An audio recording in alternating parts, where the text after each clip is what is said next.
I hope it doesn't show on this video, but I have a mouth sore at the moment, so my talking might be a little bit awkward. But I learned a lesson from having a mouth sore. Last year around November, I also had a major mouth sore. I know it was around the time of Thanksgiving because I called my family.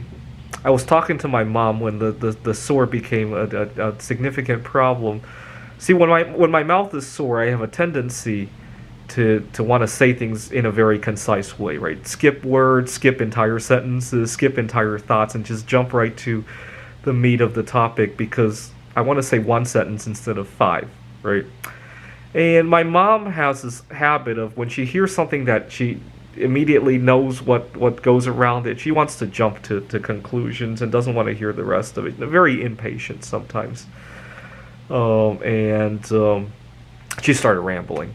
I couldn't even stop her to say that she was answering the wrong questions. I had to hang up the phone and write her an email, which was nice because my mouth got to take a break.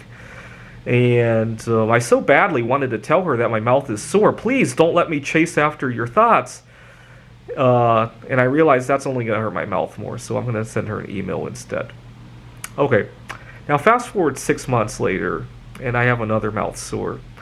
And I so badly wanted to call in sick. I mean, I'm only working over Zoom, but I make it a habit that sometimes when my mouth is hurt, I talk way too quickly, I mess up, and I so badly wanted to call in sick. But I thought this would be a good chance to practice. I also didn't want to, right now, it's a lot of people are having problems, right? Whether they have COVID, they have to tend to a family member with COVID. I felt like I was kind of wrong for calling out sick when somebody actually needs it, right? The last thing I want is I have a mouth sore, somebody else has COVID, and they're filling in for me and getting everybody else sick, right? That's the last thing I want to do in terms of social obligation, if you will, right? So I go to the meeting, and I tell my boss, well, first of all, it dawned on me that when other parts of my body are hurt, I don't try to do things faster, right? I relax them. So, for example, I recently hurt my hand while bowling, right? My finger got, you can see skin, it's starting to heal, and now I can go bowling again. But, see, I didn't fix that problem by trying to bowl 3 times faster so that my finger doesn't hurt as long, right? I took a break from bowling and I went to discover other things in my life, right? And so it dawned on me, when my mouth is hurt, maybe I should talk slower, not faster, right? So I went to the meeting. I do private tutoring as well, and I told everybody, I apologize, my mouth is hurt today. Sorry if I'm speaking a little bit slower or in a funny way. And what was really nice was that my boss was very understanding, and he suggested I could use the chat window on the Zoom.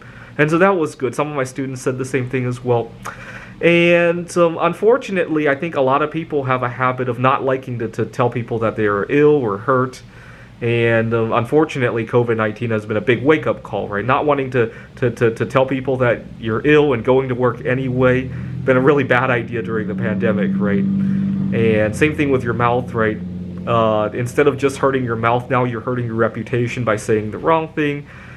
Because let's face it, once somebody hears something and they've already started to respond to it, even if they later learned it was incorrect, it's already tainted their thoughts about you, right? It's kind of like if you accidentally walk in on, let's say you have a favorite restaurant and you accidentally walk in on an unsanitary condition in there, even if you know that they've cleaned it up, right?